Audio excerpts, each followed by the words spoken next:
Assalamualaikum warahmatullahi wabarakatuh. Kami daripada kumpulan 10 yang terdiri daripada Nur Syuhadah binti Abdul Rahim dan Nur Fazwani binti Yahya.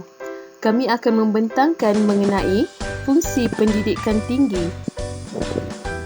Institusi pengajian tinggi selalunya dikaitkan dengan universiti sebagai pusat kecemerlangan ilmu.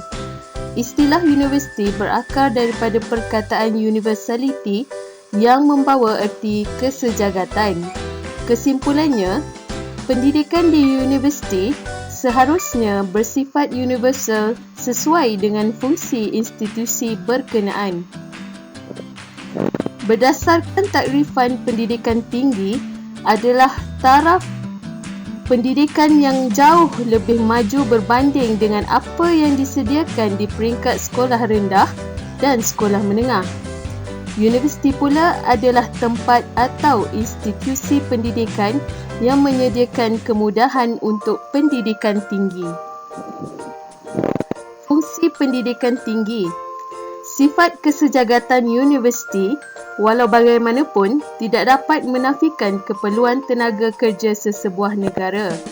Di kebanyakan negara, terutama sekali di negara yang sedang membangun, universiti berfungsi sebagai tempat menyediakan pendidikan kemahiran asas, menyediakan latihan atau latihan semula bagi pekerja industri, menyediakan individu supaya dapat berfungsi dalam masyarakat yang pelbagai, menyediakan individu yang dapat berfungsi dalam bidang tenaga yang pelbagai, meningkatkan kualiti taraf hidup dalam negara, menyediakan individu yang dapat menjalankan tanggungjawab siviknya dan memimpin masyarakat, mengiktiraf tujuan asas pengajian tinggi adalah untuk kebaikan manusia dari segi moral, intelektual, fizikal dan material serta mendidik para pemimpin menghadapi masyarakat yang kompleks dan pelbagai.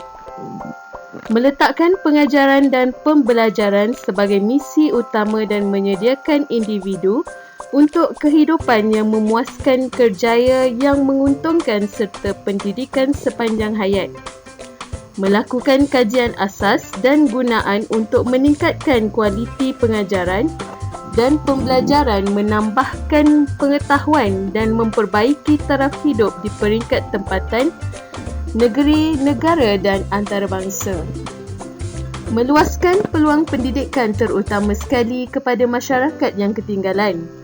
Memantau operasi pendidikan tinggi melalui perancangan yang berterusan dan penilaian serta kekal berdaya saing dalam dunia yang kompleks. Pendidikan tinggi memainkan peranan utama dalam mencorakkan insan yang dikehendaki untuk pembangunan manusia dan negara. Perubahan dan ajakan baru dalam pendidikan tinggi bertepatan dengan usaha kerajaan mewujudkan modal insan yang dinamik dengan daya saing yang tinggi bagi menjana kemajuan negara dalam semua aspek. Perwujudan modal insan yang berkemahiran tinggi dalam berbagai bidang kepakaran yang dilengkapi pula dengan kemahiran insaniah dan nilai kerohanian menjadi tunjang yang kukuh bagi menjayakan sektor ekonomi dan seterusnya menjana kekayaan negara.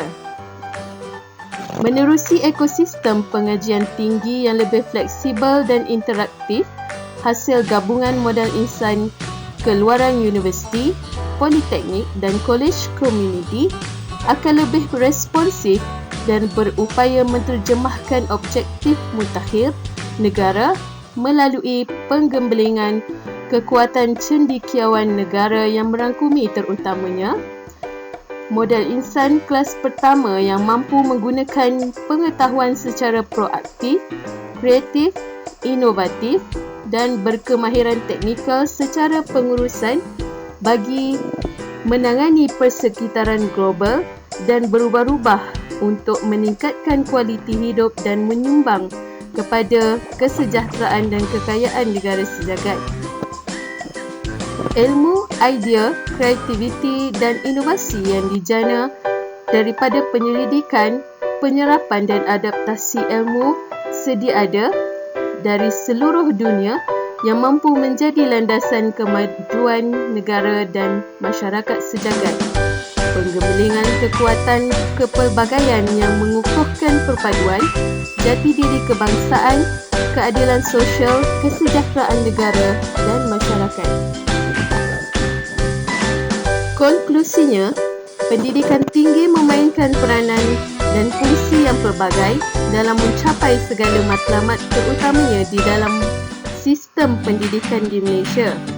Ia juga dapat meningkatkan daya saing dengan negara luar dalam mencapai peringkat global dengan menghasilkan graduan yang berkemahiran serta berintelektual dalam pembelajaran di ICT.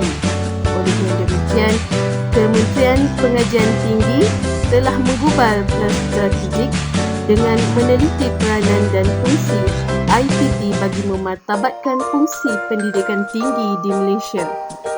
Sekian, terima kasih.